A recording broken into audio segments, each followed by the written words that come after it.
Welcome to Workplace Truths with MsKnowledge.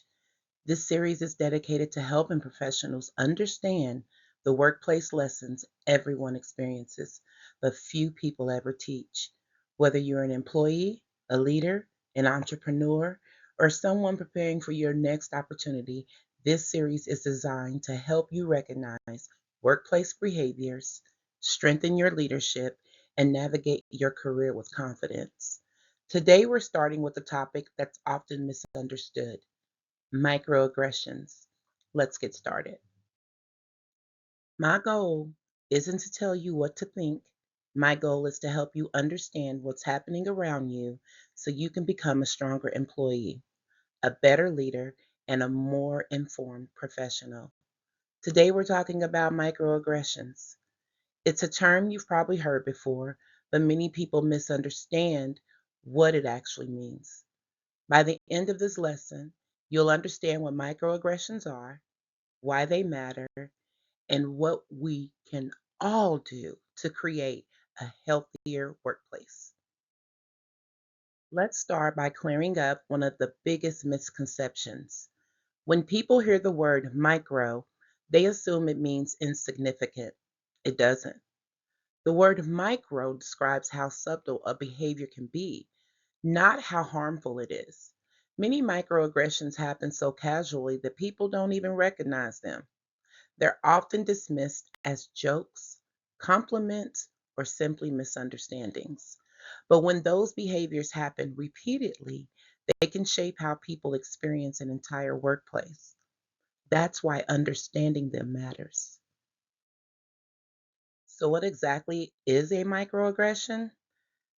A microaggression is a subtle comment, action, or behavior that communicates bias, stereotypes, or exclusion toward another person. Sometimes it's intentional, many times it isn't.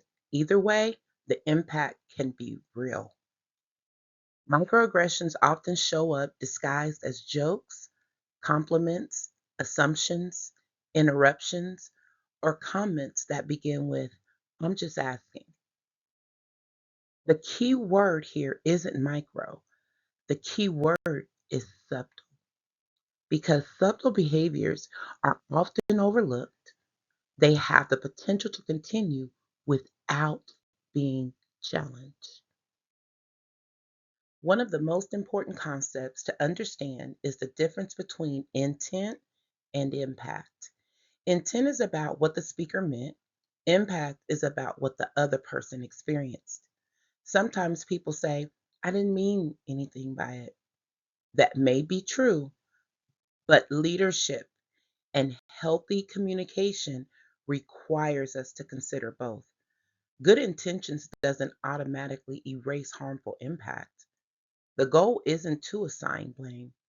The goal is to increase awareness so we communicate more effectively. At this point, you might be asking, why does this matter so much?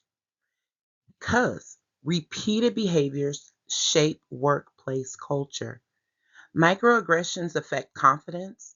They can cause people to question themselves, hesitate to contribute, or doubt their own abilities. They affect trust. Employees begin wondering whether leadership notices or even cares about what they're experiencing. They affect belonging. People deserve to feel respected for who they are and the value they bring. They affect retention. Most employees don't leave because of one bad day. They leave because of repeated patterns that make them feel unseen or unsupported.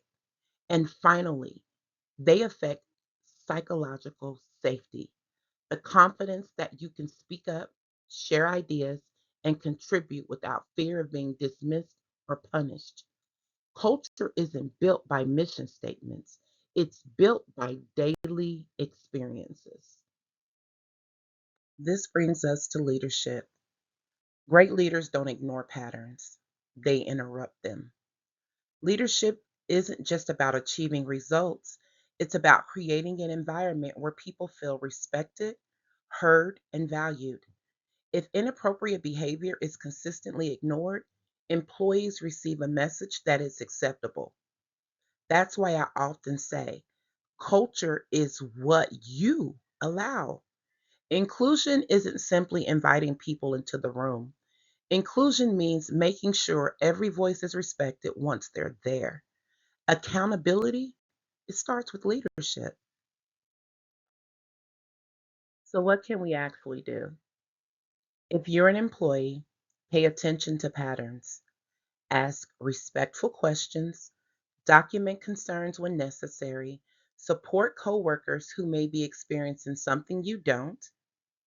If you're a leader, address behaviors early instead of waiting for them to become a larger problem. Listen without becoming defensive. Be willing to learn. Create an environment where accountability isn't something people fear, it's something everyone values. Healthy workplace cultures are built intentionally. Here's the truth I want you to remember. Conversations about microaggressions aren't about making people afraid to speak. They're about helping us become more aware of how our words and actions affect other people. Awareness creates understanding. Understanding creates accountability. Accountability builds trust, and trust builds healthy workplace cultures. The goal isn't perfection, the goal is progress. Thank you for joining me for my first episode of Workplace Truths with MsKnowledge. I'd love to hear from you. Have you experienced or witnessed a workplace microaggression? Share your thoughts respectfully in the comments. If you found today's lessons valuable, subscribe to my channel. Every Wednesday, we'll explore another workplace truth. On Mondays, we'll focus on career elevation and leadership development. And every Friday, we'll shift into mindset, resilience, and personal transformation. Until next time, keep learning, keep leading, and always know your worth.